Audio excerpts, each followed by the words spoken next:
बुध प्रदोष व्रतकथा। एका पुरुषाचा नुकताच विवाह झाला होता.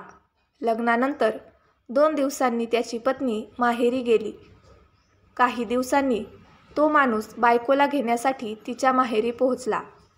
बुधवारी जेव्हा तो आपल्या पत्नीसमवेत घरी परत येऊ लागला, तेव्हा बुधवारी निरोप घेण्यासाठी शुभ नाही असे सांगत सासरच्यांनी त्याला रोखण्याचा प्रयत्न केला.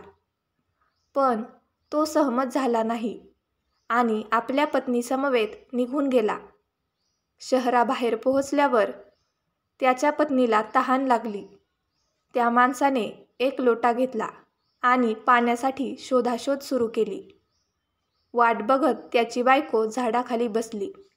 थोड्या वेळाने तो माणूस पाणी घेऊन परतला.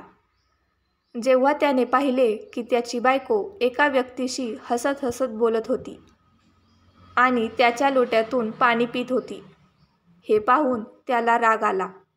जेव्हा तो जवळ पोहोचला तेव्हा समोरील दृश्य पाहून तो चकित झाला, कारण तो मनुष्य हुबेहूब त्याच्यासारखाच दिसत होता.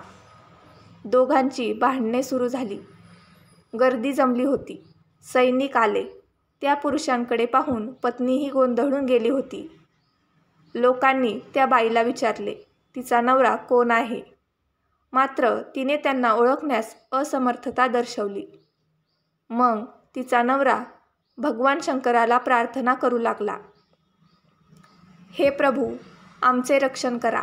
मी एक मोठी चूक केली की माझ्या सासूचे म्हणणे ऐकले नाही आणि बुधवारी पत्नीला घेऊन निघालो. भविष्यात मी हे कधीच करणार नाही.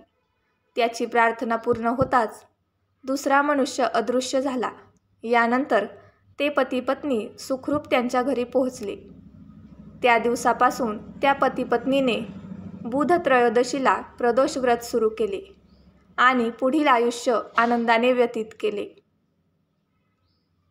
अशाच नवनवीन कथा ऐकण्यासाठी मराठी नॉलेज यूट्यूब चॅनलला लाईक करा, शेअर करा आणि सबस्क्राईब करा.